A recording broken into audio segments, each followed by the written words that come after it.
I'm Tan from Write Your Cancer. Hi, I'm Amanda from My Office Books, And we're from Aussie Bloggers Podcast. And today we have our regular guest back, Keith Keller. How are you, Keith? Hey, it's Keith in Melbourne, Australia, and you guys are in the Millennium Falcon. I've sent out a tweet to show everybody what he means. Look like we're in a cockpit. It's just amazing. You know, you guys are in the same room, sort of crammed into the sort of home office there. And from my point of view, I feel like I'm on the set of a Star Wars movie. No, it's a corrugated iron on the roof of my... Oh, could be. Yeah, because we're in the backyard of my house, you see, so we've got a proper office area. So, yeah, that's probably what it is. Keith, for our new listeners, and welcome everybody, can you give us just a little bit of a background about yourself, what you do, and we know that you are the Twitter guru, so off to you. Well, thanks for that. Thank you for that. I've worked pretty hard on that idea. Basically, in 2010, I saw something from Brian Tracy, who's one of my favourite, speakers, and he basically said, if you don't get out of wanting to be better, if you don't want to be in the world at what you do, you're in the wrong job. And he challenged me and us in the room. What do you want to be good at? What are you famous for? What do you want to be known for? This is July 2010, and I decided, of the social media sites that were available at the moment, I just wanted to master Twitter. Most people are struggling with the idea that there's so many. There's currently 12 that we all have to sort of get our head around. Snapchat, Instagram, Facebook, Google+, LinkedIn, etc., etc. And so I just decided I'm not going to do them all. I'm not going to pretend to be good at everything. I'm just going to be the best in the world at Twitter. Now, I'm not the best in the world, but I'm pretty darn close, and I'm pretty excited about that because I've nailed it, I think. Well, coming from someone that loves Twitter, I agree. You have nailed it. You're doing fantastic things. I'm very impressed. Thanks. And we're very, very honoured to have you on our show as a regular appearance, because there's so much that if I could download your brain, I would. A little Vulcan mind meld for bloggers, yeah? That's two science fiction references in the same podcast. There's got to be something in that. Live long and prosper. Blog long. Now, we had a Twitter challenge from you last time you were on, which is about a month ago, in between our recordings. And what I'd like to share with you is some statistics. Now, some of the shining ones have been Mama Chat, which is, of course, Jodie Denson. She's a vlogger. Now, she started off with the 4-week challenge at 290 followers, and she's doubled her followers to 579. Now, Trish Steen, who is, I'll get her handle right so that everybody can find and have a look. Her handle is Trish at Trishel, which is TRISCHEL.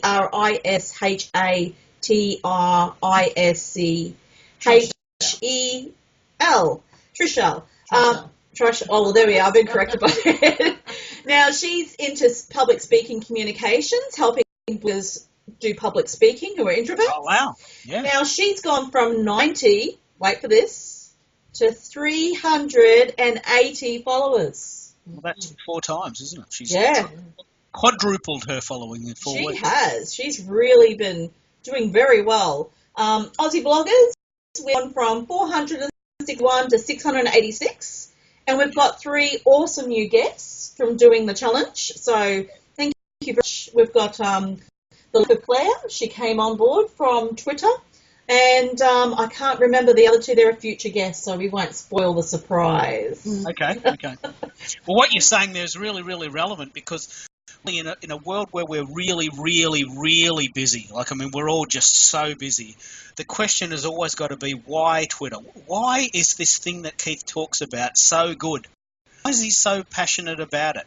And so what you've explained there is that several examples of people who have used the Twitter 30-30 model for 30 people a day for 30 days, they've done it and they've seen a tangible benefit. And you've even gone one step further by saying, of those people that have followed you, you've got 3 additional guests for your podcast. There's a tangible benefit in doing the work, yeah? That's right. But we all know what bloggers are interested in. If they're on any social media, it's not show me the money, it's show me the readers. Yeah. Well, look, I'm actually really excited because I wonder, because a lot of people were saying this week, geez, it takes a long time to do this Twitter 30-30 thing. And I said, well, that's okay. How many readers do you have now? Do you even know? And would you be interested in getting more? And I can almost categorically tell you that you will get more readers by using Twitter. 82% of my downloads, 82% of my blogging traffic comes from Twitter. 82%. And they stay about 4 minutes. They usually look around and look at 3 or 4 blog posts while they're there, because I've got a sort of a collection now. And you get them into the zone. They're there, and then they look around, and then they become a fan. And then you end up chatting, and they come on your show, or they download your book, or they come to your event, or you meet for coffee. And one thing leads to the other. My gut feeling is that Twitter really is the engine that drives that. And I've got categorical proof that it works for me. You've now mentioned that it's working for you. Why do you think people are still not doing it? Is it just the time, or are they still a little bit confused about how to do it? Look, I honestly believe it's, as bloggers, they're finding it challenging just to be consistent with time.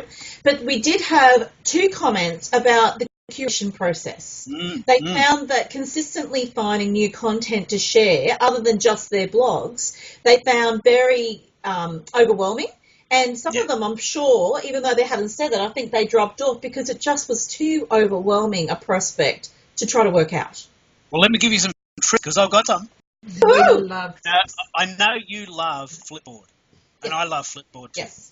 Flipboard is an app on both the iPhone and the Android. I've got a Samsung S4, so everything I do goes through my Google filter, not my Apple filter. So I've got a Samsung S4, and the Flipboard app, sensational. You just type in a keyword, whatever it is, Rio Olympics, storytelling, Sherlock Holmes, whatever you want to talk about, and there'll be all of the recent articles that other people have done about that. Amazing. Yeah. And then there's a little button that says share this, and you click it and you send it. Now you can do 10 a minute. It takes you less than a minute to find great articles and share them, and then you're done. Yeah? Is this how you use Flipboard, or do you do it this way? I actually use it as well if I find some really good blogging articles or websites which curate a lot of the information that I like to share, I actually follow them and I categorize them in the Flipboard into magazines. That's what people do. They categorize it with a zine. But let me share another app that I think is actually miraculous. It's called Nuzzle, Nuzzzel, and I can say Z because we're in Australia. Nuzzzel if you're in the US and Canada. And what it does, it's a miraculous app that basically tells you what your friends are tweeting about. So basically you go into Nuzzle and it says, okay, this article has been retweeted by 6 of your friends today. And they're your friends, so chances are it'll be interesting. And what it does is it just catalogues them in order of the amount of activity. Yeah. So if there's an article about the Rio closing Olympics, and let's date that because today is the closing ceremony, I think, of the Rio Olympics, and there's 6 articles about that, and you're interested in that, you can tweet it too. If you're not, that's okay. You go to the next, and you just go down the list on your phone. Well, you can actually do it on your desktop as well, but mostly on your phone. You're having a coffee, you're out and about, because it fits in with our lifestyle. That's the most important thing. 10 minutes you wait for a coffee at Starbucks. You're on the bus. You're waiting in line at the bank, if anyone does that anymore. You're stuck in traffic. Don't do this while you're driving. Please don't try. No. But you know what I mean? You're stuck on a train. You're stuck on a tram. You're waiting at the airport. The real trick to this is fitting it in when you can. It's not letting yourself in a room and forcing yourself to do it. It's, you're actually at the cafe waiting for your friend to come. She's 3 minutes late. Well, you could go into Nuzzle and tweet 2 articles in that time. You could order a latte and just enjoy the sun, pat the dog, or have a chat to the baker.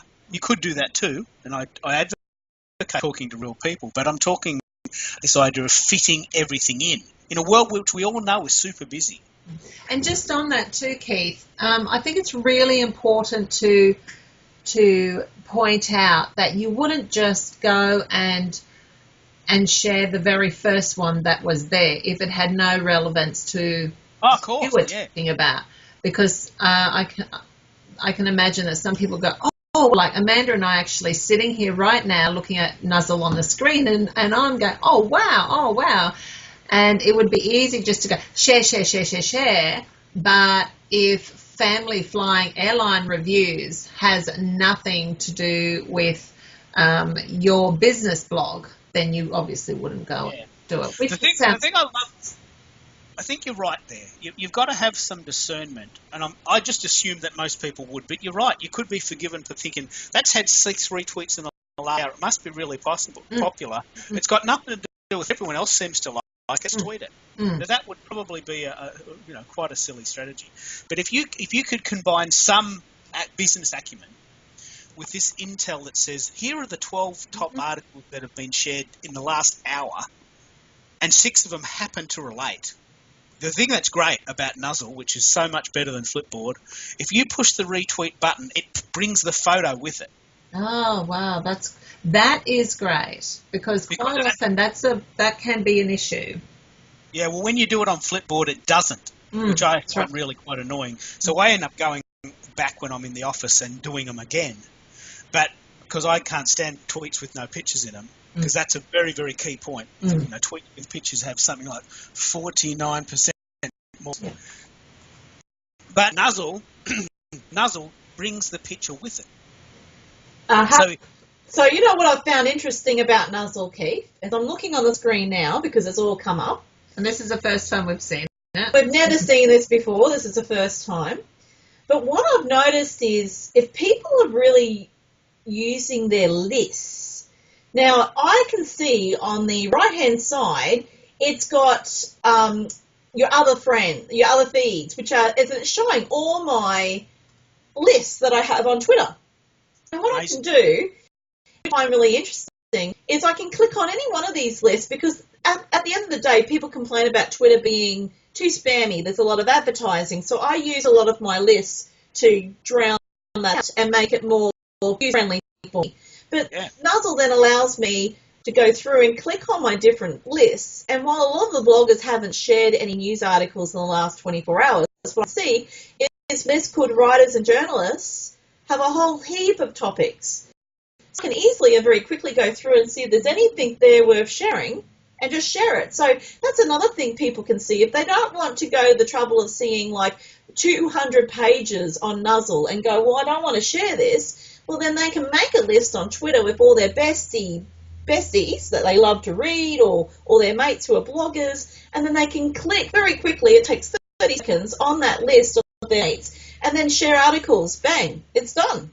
I know. It really is a miracle. I've never used that function before, but I'm going to start using it. The other thing that's very important to know about Nuzzle is that you can use it on a keyword. So, okay, it's fine to work out what people are doing, but just we want to the Millennium Falcon and see what other people just say. We got this theme going, the Millennium Falcon, and you Google the Millennium Falcon. There's all of these articles that have been written about the Millennium Falcon in the last month, say. And back to Tan's point, you want to retweet relevant, targeted material that's related to what you do. You blog about ... Millennium Falcon, Star Wars, Spock, live long and prosper. Just say you're a science fiction blogger. Yes. You might want to then go and find other articles, assuming that if I've written an article about the new Star Wars movie, then if I do lots of tweets about what other people have said about the new Star Wars movie, people are going to sort of find my feed engaging, because it's not all about me. Because most bloggers can't blog more than once a day. Most bloggers only once a week. So you're going to find a lot of trouble, and this is exactly what you're saying. Oh, I'm thinking it's also good for blog headings, because, I can see one here saying the Millennial Falcon, why Gen Y is a hand solo of the workforce. There it is, see? We There just you made go. that up. As bloggers, you can use it for your blog headings too, because you're seeing what other people are using. Go, so if you don't know how to do a heading for your blog, but you've got your blog done, then I can see you can use Nuzzle to find pretty cool headings too. Yeah. And I think what we're doing here now is we're starting to talk about the tools that make this process, first of all, fun, but second of all, engaging. Because I'm guessing, and we started the call with this, the reason why you want a blog is you want people to read your blog. I'm just guessing. You know, I used to write songs and I used to play in a band, and I wanted people to come to my gigs. I didn't just want to play in the bedroom. I didn't want to play in the garage all day. I want to do gigs. I want people to cheer and shout and sing my songs. And I'm guessing that's the same with bloggers, yes? You write a blog, you want people to read it. Yeah. So, and Twitter is undoubtedly, in my opinion, the best way to do that. It's undoubtedly the best way. Oh, look, I mean, you're preaching to the converted with me, but I think at the end of the day, but one thing we did talk about, which I thought was a really good point, Keith, is that there will be bloggers out there who are getting some great readers through Facebook or Instagram already. Yep. So then why would they want to move over to Twitter?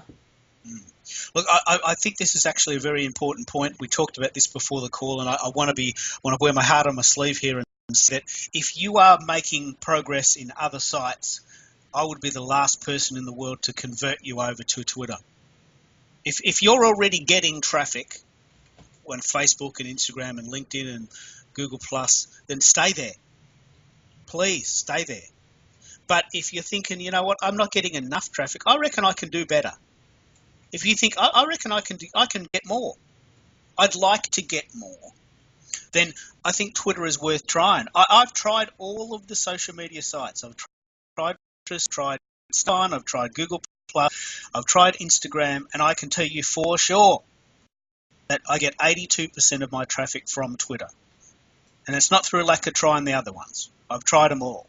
So I think knowing what stats you're getting and then running some robust experiments can help you there. There's two ways we can do that. We can talk about Google Analytics in general, which is a bit techo and something you'd need to talk to your web designer about, or we can talk about Twitter Analytics in particular, because the new Twitter Analytics configuration is so miraculous.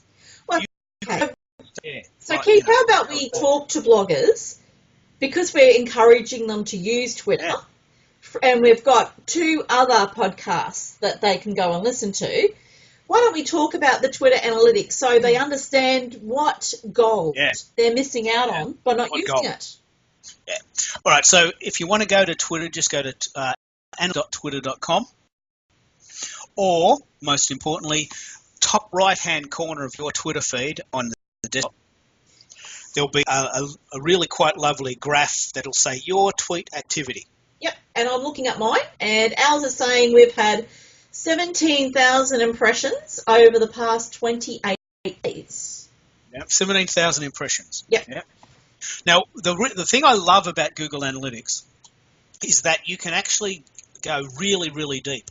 So if you click on that 28-day drop-down box, it means you can actually go into the last 7 days.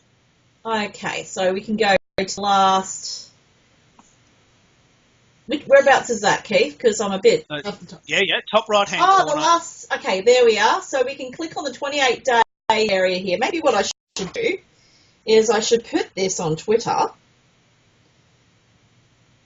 Do a video now showing what we're doing. We'll just introduce this. So I'm just going to go through, do there, and I'm going to go done, and we're going to go to the camera, and I'm going to go video, and I'm going to show this so people know what we're looking at. Now remember, this is being pre-recorded, so if you are listening to our podcast and it's 5-6 months down the track, just go to Aussie Bloggers Podcast. And we'll Twitter, we'll embed this Twitter link in the post.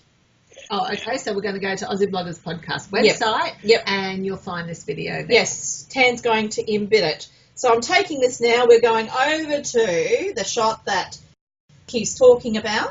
You can see that this is our Twitter analytics. So you would have already clicked through and said okay. Now you can see here what we're talking about. What Keith said, he said 28 days. See this area next to the export data? So you can click on this and you can see we can go to the last 7 days, and voila, it's gone from 28 days to now the last 7 days, and it's showing on the video we've got 4.9 thousand impressions over this last day period. But Keith, you know what I'm noticing?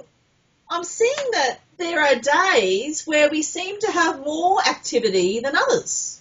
Yeah, and this is the fascinating thing to know, because in the very basic thing of what you said there, the default position, if you go to analytic.twitter.com/your username, then you'll find that the default position is 28 days.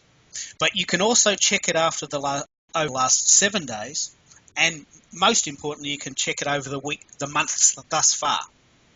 So we're in August now, and it's the end of the month, so it's going to be slightly different than the 28 days, and it's a much deeper dive than the 7 days. Why that's important is that you can see which posts, and it gives like the top 20, I think it's the top 20. If you just scroll down, it gives you the top 20 posts that you've done, how many people viewed them, how much engagement there is, how many retweets you've had, how many likes you've had, and it gives you an indication, okay, this particular post, the Millennium Falcon, this is thumping it, I might do that again.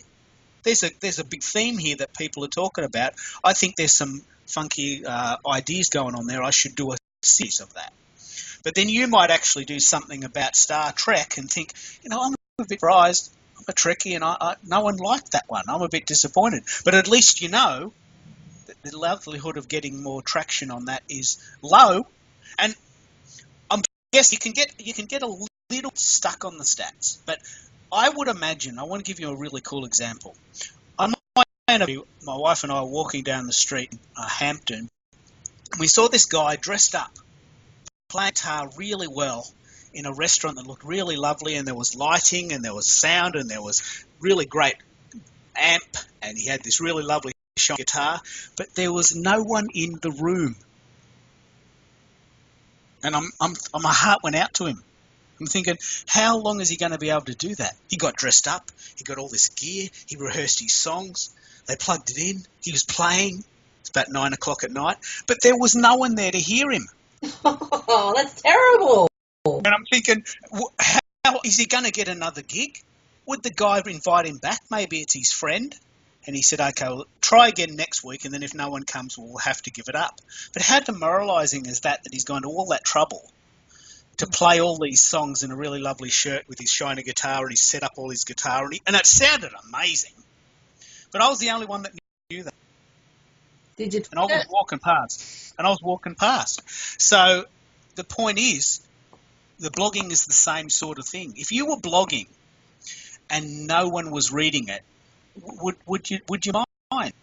Would you still do it? And some people would, and that's great. But my gut feeling is if you blogged about a certain subject and no one read it, and then you read about a somewhat similar subject that's still relevant and lots of people read it, you'd just do it again, wouldn't you? Mm. It's just good business sense. Okay, so I'm going to tweak that out. I've just shown that little bit there. So, no, but I mean, I'm fascinated by this, the fact that, because I'm looking at this, Keith, and it shows me that I got 1,335 impressions from 29 tweets on Friday, the 19th, and yet on Sunday, when all I did was do 7 tweets, I've got 1,614 impressions. And do you know what, that looking at that, what correlates with that for me, and you very much have to go in and see what you're eating and etc. But they are our podcasting days. So our podcast comes out very early on the Friday morning, and deliberately for people to listen over the weekend. Yeah, so if we are tweeting about that